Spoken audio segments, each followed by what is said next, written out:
The Oregon Ducks, the Utah Utes, a top 15 matchup.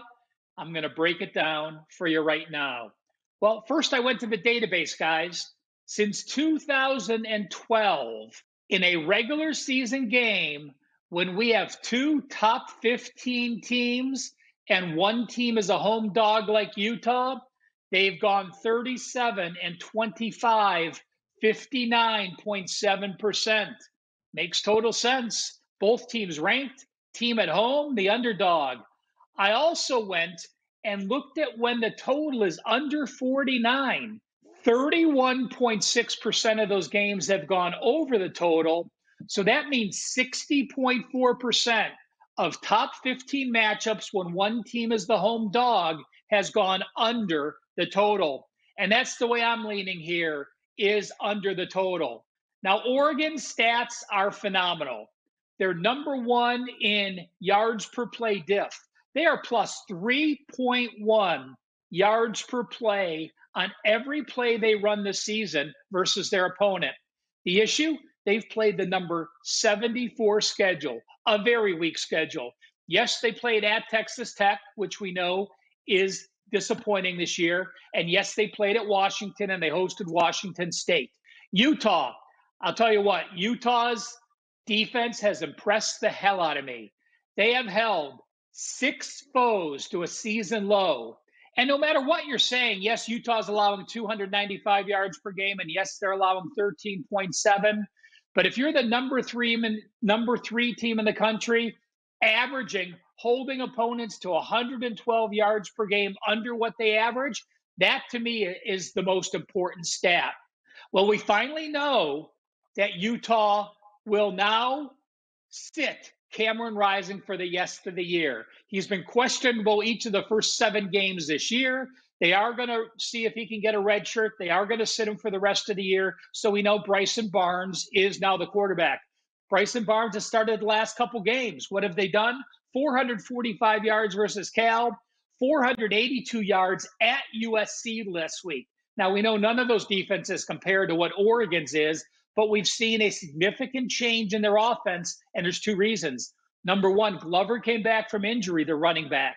And number 2, probably more importantly, Siona Vake, a safety who played running back in high school, has not played any offense in college.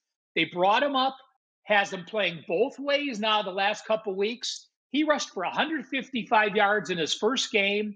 He's rushing for 9.3 yards per carry, 232 yards the last 2 games. It's made the backfield dynamic for Utah.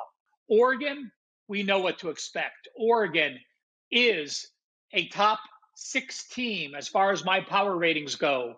Their offense, number 6, averaging 103 yards per game, more than their opponents allow on average on the season. Their defense, number 14, holding foes to over 100 yards per game under their average. Oregon's offense, a season high against Portland State, a season high against Hawaii, a season high against Washington, and a season high against Washington State. But with that said, Oregon is going to try to run the ball. They ran the ball 32 times against Washington State, passed it for 25. They ran the ball 38 times against Colorado, passed it 35 times. Bo Nix, a 19-1 ratio. But again, this is by far the best defense Bo Nix has faced. Oregon's going to run the ball, try to run the ball early. I know Utah is going to run the ball. So I do like under in this game, and I do like under first half as well in this Pac-12 top 15 matchup. Check out all these great videos from all these guys on Wager Talk. And remember, we've got a great 3-day all-access package for any capper. Hey guys, talking a little Georgia versus Florida. Let's go cocktail in here as we got Georgia minus 14 in the hook, 47 being the total. Jacksonville, Florida, 3:30 Eastern on Saturday. Guys, I'm on the Florida Gators plus 14.5. Sprinkled a little bit there on the money line, plus 500. Risk 100 to win 500 if the Gators come out on top. Couple reasons why. Georgia Bulldogs, yes, likely one of the best teams in the country. However, it's all about the number. You know, how are they being priced in the betting markets? Sure enough, the Bulldogs, So far this season, just 2-5 against the spread. They've been burning cash. Their best player, and in my opinion, the best player in college football, tight end Brock Bowers, he's out for this game. And looking at the Florida side of things, we get Kirby Smart up against Billy Napier. These two head coaches, Kirby Smart, obviously the more well-known head coach. However, they're both Nick Saban disciples. And Billy Napier, I think he's a pretty good coach at getting the team ready. And sure enough, the Gators have won and covered 2 straight. And their quarterback, Graham Mertz, yes, it's his first year in this offensive system. He's a veteran guy, and we're past the halfway mark in the season. Excuse me there. And sure enough, he just played his best game against South Carolina last time out. 423 yards passing, 3 touchdowns. Now, I know this Georgia defense is going to be a lot better than that South Carolina defense, but still, he's heading in the right direction. UF has actually won 4 of the last 10 in this meeting, 101st meeting in the world's largest outdoor cocktail party. Overall, guys, Florida Gators getting too many points here. Give me the 14.5. And again, plus 500 on the money line. I think we get a little chomping going on in Jacksonville. They got a puncher's chance to win it outright. Bet the Florida Gators on Saturday. Hey guys, big game breakdown here for Wednesday. We'll take a look at Wednesday night football. Conference USA, which is taking hold of midweek football the last couple of weeks, comes back again with Sam Houston State against Texas El Paso. Dana Dimel's team, a little bit of a disappointment this year, needing to win out starting with tonight in order to go back to a bowl game this year. So pretty important for them. Also important for Sam Houston, who's trying to get their first win of the season, failed in overtime last week at home against Florida International. So let's get into tonight's game. For Sam Houston State, let's just take a look at them really quickly because, knee-jerk reaction is it's a team that can't play very good offense, and they're pretty good on defense. And some of that has changed since they've hit Conference USA season. You go back and look at the non-conference games that Sam Houston State played, their first 3, they only scored 10 points combined in 3 games. Now, those games were against BYU at BYU. They were against Air Force and at Houston. So much tougher competition than what they're facing now that they've gotten into CUSA. The last 4 games that they've played, all versus league opponents, they've put up 77 points. If you only count regulation, if you want to count last week's overtime touchdown, that would make it 84. Point is, they're up to averaging just under 19 a game, 18.8. And again, if you count last week's overtime touchdown, that would make it 21 per game in CUSA play. It's kind of important because they've played upper tier foes in their CUSA games for the most part. They've played Liberty. They've played New Mexico State. They've played Jacksonville State. Those 3 teams in league are 14-2 straight up. Overall, they're 20-5. Now, they played Florida International, which is one of the dregs of CUSA last week, and they couldn't beat them at home. So while there's a little bit of improvement here, it's not significant improvement for Sam Houston State because if you go through their defensive numbers, they've dwindled a little bit as well. I think the biggest question here tonight obviously rides on the quarterback status of Gavin Hardison for UTEP. I've read some reports where it looks like he's going to go. I've read some reports where he remains more to the doubtful side than the questionable side. So we'll see what game time brings. He has missed the last 3 games. Cade McConnell has started the last couple. He had a pretty good game a couple games ago. And then last week teetered off a little bit. So we'll see. With McConnell at the helm, that's how we're going to handicap this one. If we get Hardison, it's a bonus. Matchups really quick here. Neither team's real good at stopping the run. That favors UTEP. Sam Houston State, if you just go true rushing yards and weed out all the sack yardage that their offense has had this year, which isn't really much. But if you just go true rushing yards, Sam Houston only averages 85.5 rushing yards per game. And again, it's a team that hasn't been sacked quite a bit. They've only been sacked 11 times. So that's a bad number when you're trying to run the football. Only 3.2 yards per carry. 73.8% of Sam Houston's offense has come via the pass. Meanwhile, Texas El Paso has 2 running backs, Hankins and Burgess. Deion Hankins has been around forever, but both of those guys average 5 yards a carry or better. So That edge goes to Sam Houston, or excuse me, to Texas El Paso. Texas El Paso also plays the pass better, and that's what Sam Houston leans on here.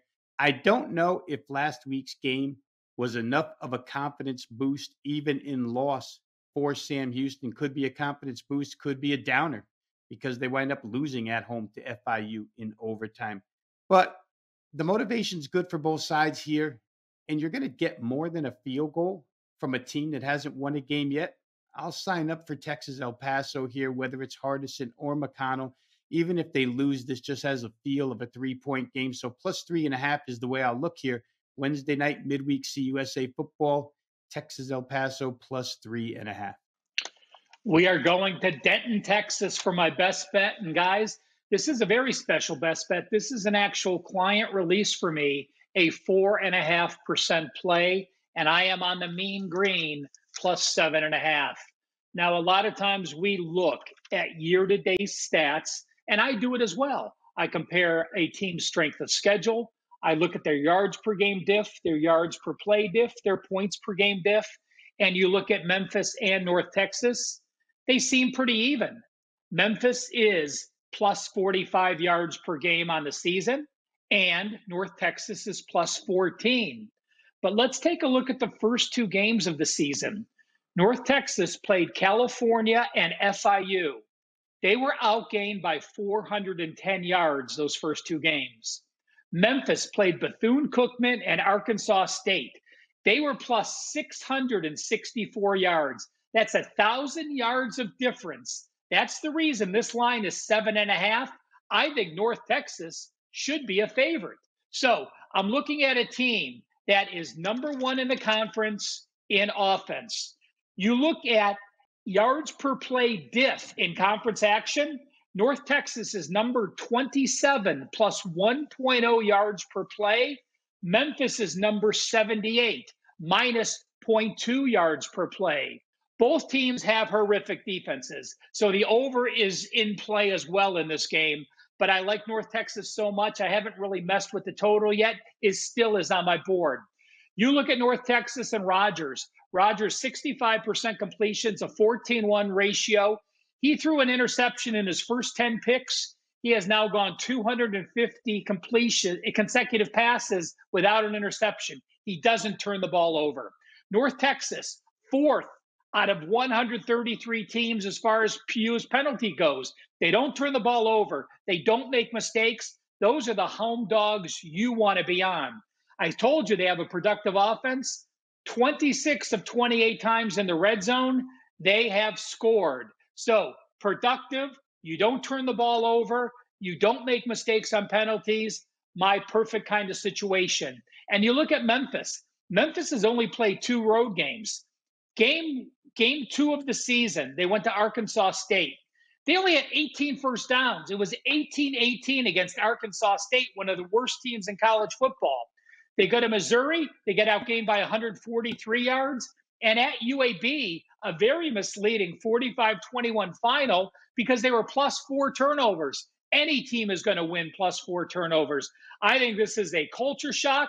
Again, North Texas plus the points in actual play. And I'm going to steal a little line from Drew. They're plus 240 on the money line. I am putting a full unit on North Texas to win the game outright, plus 240 on the money line, and North Texas plus 7.5 in actual client all access release. Thanks for tuning in for this North Texas Memphis matchup. Ralph, sprinkle a little bit on the money line. I don't disagree with it. Tonight's action either, guys. We got FIU, the Golden Panthers, catching 9 here. I'm on FIU again. I know I bet them last week, and some of you out there following along, they did win outright as the dog against Sam Houston. And I think the market kind of, threw FIU out, almost like the baby with the bathwater, if you will. And if you look at the 3 games before Sam Houston, they played Liberty, New Mexico State, lost both of those, both straight up and against the spread. Those are 2, in my opinion, the best teams in the conference, in Conference USA. And then they played UTEP. And this is where the market really threw them out because UTEP came into Miami and won outright and really pushed around FIU. And this is a game I went to and walked around both, benches on both sides of the field. Actually, there, FIU, it's out in West Miami, not a lot of people at the game. And one thing I noticed is FIU kind of up front in the trenches compared to UTEP was just drastically different. UTEP had big boys pushing them around.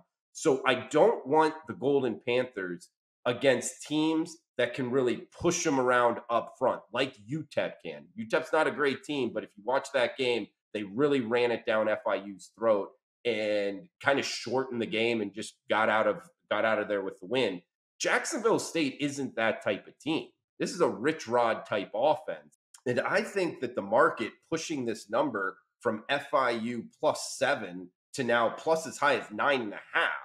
I mean, I think it's too much here. We're asking Jacksonville State to go on the road, first year FBS team, go on the road and win by double digits. That's not a profile I like to bet at all. And in fact, I think FIU is a little bit underpriced in the betting market. So getting +9 here with FIU, if you shop around, you can get that hook on the 9. I recommend doing it on the Wager Talk Live odds screen. Give me Mike McIntyre and the FIU Golden Panthers at home. Big home dog is barking. Bet FIU tonight.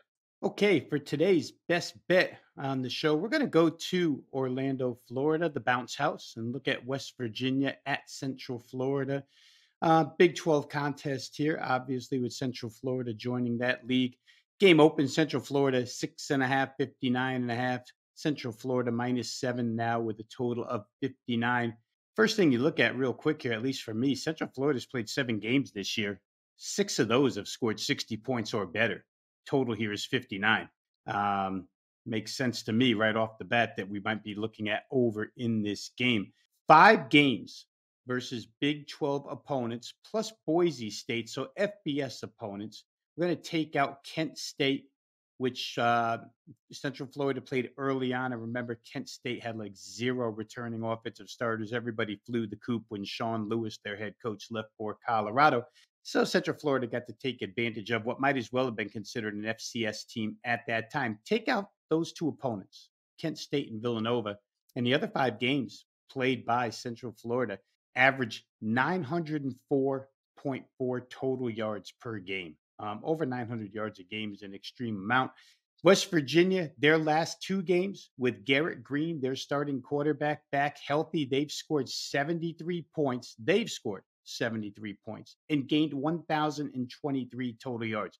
Those games were at Houston, home versus Oklahoma State. They had final scores that totaled 80 and 82 points, and the total yardage in those games, 939 and 966 total yards. Again, his total is listed at 59. Everything I've described so far goes well above 59. UCF, let's take a look at their offensive tempo, which we know under Gus Malzahn has been extreme for a while now. They continue to play extremely fast. They're averaging a snap every 24.1 seconds. That rates 30th in FBS football. Better yet, though, they rank 5th in the nation in yards per play, 7 yards every time they snap the football for the UCF Knights. Pretty good number against this West Virginia defense, which has been hit hard as of late. We'll get to that number in a minute. West Virginia, you would get the theory on the other side here. Oh, well, West Virginia is a more methodical team. They're going to slow the game down and grind the clock. That doesn't necessarily happen in Central Florida games. Central Florida has played Kansas, who has the 112th tempo in the nation. That game scored 73 points. They played Boise State. They rank 87th in tempo, another slow team. That game had 914 total yards. They played Kansas State. They're 67th in the nation in tempo. That game totaled 75 points. If you want to weed out the safety and the defensive touchdown, that game had 66 total points. Central Florida's games versus FBS opponents so far this year, been 6 of them. There's been 143.5 total plays run each and every game. So it doesn't seem to make a difference how slow you want to go against Central Florida. One of 2 things are going to happen. They're going to lure you into their pace, or their defense is going to be giving enough to allow you to score on your end. The 6 games that they played against FBS opponents have yielded 16 touchdowns from outside the red zone, which when you're playing over, you want those quick strike, explosive plays. They've been part of most Central Florida games, every one against an FCS team, or excuse me, against an FBS team. The dual threat quarterbacks, let's get to these guys real quick. Both have been injured this year. Both are back now, finally healthy is the word I'll use, because it's been recent. Couple of games since Garrett Green came back, couple of games since John Rice Plumlee came back, and Plumlee got his first start last week. That game was against Oklahoma. They did pretty well at Oklahoma, considering the fact that Oklahoma's defense was only allowing 14.7 points per game prior to Central Florida's arrival in Norman. They were only allowing 347 yards per game until Central Florida got there. Central Florida scored 29, double what Oklahoma had been allowing all season long. And they had 397 yards in a game where they were very cautious. UCF was with John Rice Plumlee and his running attempts. Didn't run the ball much. I think that head coach Gus Malzahn might let him loose this week now that he's had 2 games under his belt. The first one a couple of weeks ago, he came in relief, played very little. Last week he started, went the entire way. I do think that they might let him loose here in this particular contest, especially against West Virginia. Last 4 games, their rush defense is giving up 179 yards per game on the ground, and the total defense allowing 409. So as the season wears on, as the competition has gotten better, West Virginia's defense has eroded a little bit. Look for Plumlee to maybe mix run and pass a little more than he did last week. Garrett Green, same thing. He's been a tremendous big play threat for this team. Not big on completion percentage, but certainly big on yardage when he completes them, much like an academy quarterback would be. He's going to have the same opportunities as John Rice Plumlee will have against this Central Florida defense, which is giving up 215 yards per game on the ground to anybody not named Villanova that's been on their schedule. So you really have the makings for a game here where each offense is in a nice rhythm. That rhythm should continue because they're both playing defenses that are currently very vulnerable. The weather in Orlando looks great. It's a 12 noon start Eastern time, 80 degrees out there, and a total of 59 that's currently posted. Just seems to be another one of those that we've talked about all season long. And I'm not even going to say this is based on perception, because UCF's perception is not to be a low-scoring team. But this could be because West Virginia has gone slower this year. I gave you 3 examples where UCF played slow teams and the game still went over 59. I'm going to try it again. Let's go West Virginia at UCF over 59 points.